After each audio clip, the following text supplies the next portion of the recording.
بسم اللہ الرحمن الرحیم 10 ہجری حجۃ الوداع اس سال کے تمام واقعات میں سب سے زیادہ شاندار اور اہم ترین واقعہ حجۃ الوداع ہے۔ یہ آپ صلی اللہ تعالی علیہ وآلہ وسلم کا آخری حج تھا اور ہجرت کے بعد یہی آپ کا پہلا حج تھا۔ ذوالقعدہ 10 ہجری میں آپ صلی اللہ تعالی علیہ وآلہ وسلم نے حج کے لیے روانگی کا اعلان فرمایا۔ یہ خبر بجلی کی طرح سارے عرب میں ہر طرف پھیل گئی اور تمام عرب شرف ہم رکابی کے لیے امڑ پڑا۔ حضور اقدس صلی اللہ تعالی علیہ وآلہ وسلم نے آخر ذوالقعدہ میں جمعرات کے دن مدینہ میں غسل فرما کر تہ بند اور چادر زیب تن فرمایا اور نماز ظہر مسجد نبوی میں ادا فرما کر مدینہ منورہ سے روانہ ہوئے اور اپنی تمام ازواج مطہرات رضی اللہ تعالی عنہن کو بھی ساتھ چلنے کا حکم دیا۔ مدینہ منورہ سے 6 میل دور اہل مدینہ کی میقات ذوالحلیفہ پر پہنچ کر رات بھر قیام فرمایا، پھر احرام کے لیے غسل فرمایا اور حضرت بی بی عائشہ رضی اللہ تعالی عنہا نے اپنے ہاتھ سے جسم اطہر پر خوشبو لگائی۔ پھر آپ صلی اللہ تعالی علیہ وآلہ وسلم نے 2 رکعت نماز ادا فرمائی اور اپنی اونٹنی قصواء پر سوار ہو کر احرام باندھا اور بلند آواز سے لبیک پڑھا اور روانہ ہو گئے۔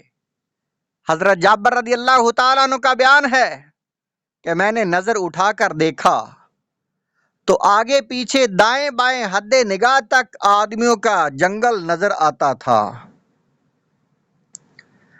بہقی کی روایت ہے کہ 1,14,000 اور دوسری روایتوں میں ہے 1,24,000 مسلمان حجۃ الوداع میں آپ کے ساتھ تھے۔ زرقانی جلد نمبر 3 صفحہ نمبر 106، مدارج النبوت جلد نمبر 2 صفحہ نمبر 387۔ چوتھی ذوالحجہ کو آپ صلی اللہ تعالی علیہ وآلہ وسلم مکہ مکرمہ میں داخل ہوئے۔ آپ کے خاندان بنی ہاشم کے لڑکوں نے تشریف آوری کی خبر سنی تو خوشی سے دوڑ پڑے اور آپ نے نہایت ہی محبت و پیار کے ساتھ کسی کو آگے کسی کو پیچھے اپنی اونٹنی پر بٹھا لیا۔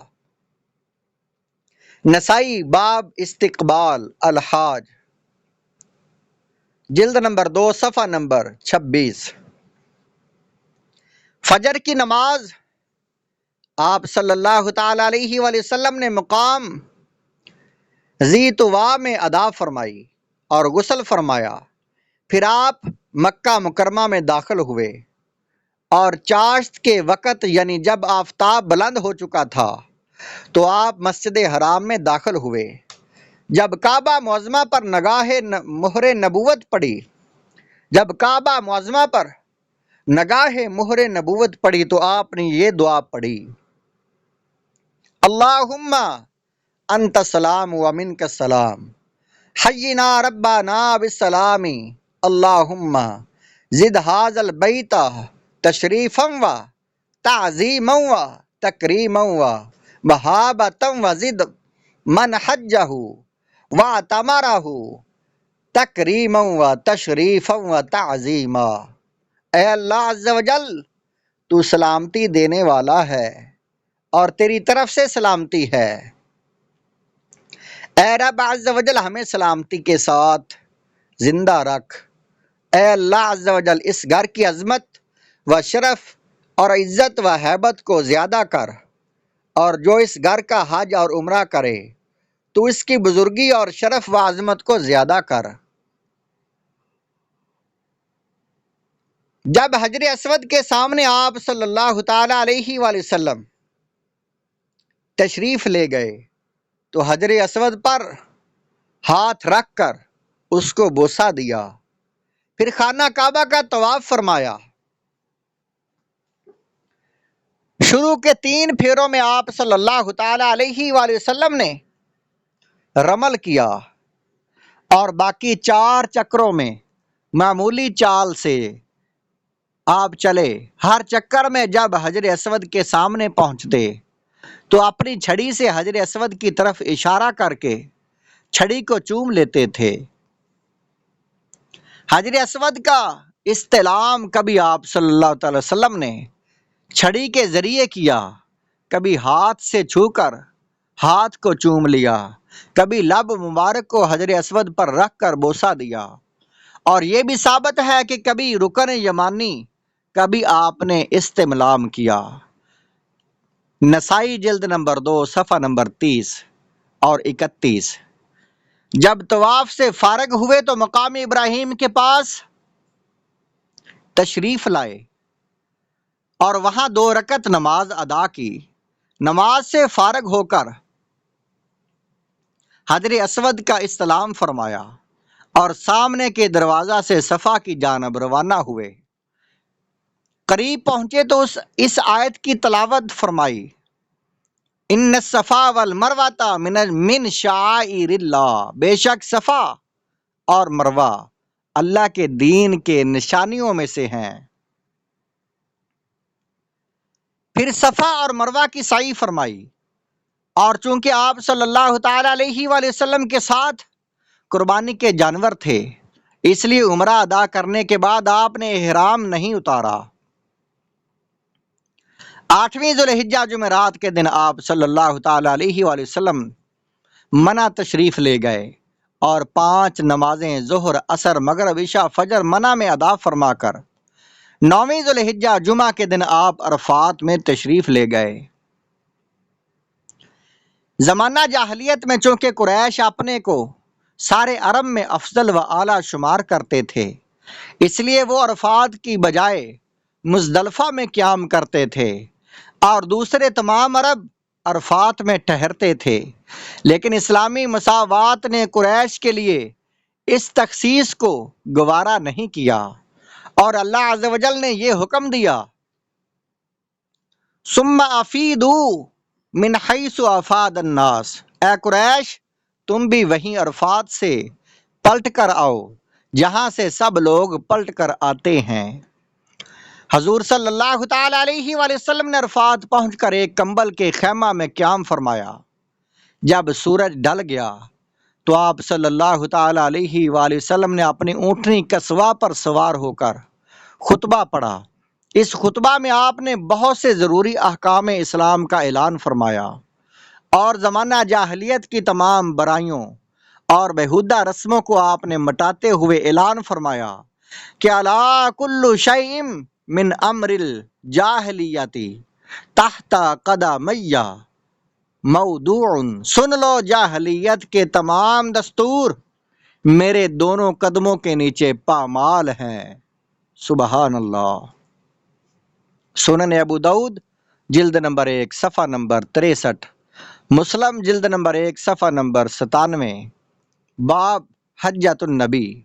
اسی طرح زمانہ جاہلیت کے خاندانی تفاخر اور رنگ و نسل کی برتری اور قومیت میں نیچ اونچ وغیرہ تصورات جاہلیت کے بتوں کو پاش پاش کرتے ہوئے اور مساوات اسلام کا علم بلند فرماتے ہوئے تاجدار دو عالم صلی اللہ تعالی علیہ وآلہ وسلم نے اپنے اس تاریخی خطبہ میں ارشاد فرمایا، یا ایھا الناس الا ان ربکم واحد وان اباکم واحد، الا لا فضل لعربی علی اعجمی ولا لعجمی علی عربی ولا لأحمر علی اسود ولا اسود علی احمر الا بالتقوی۔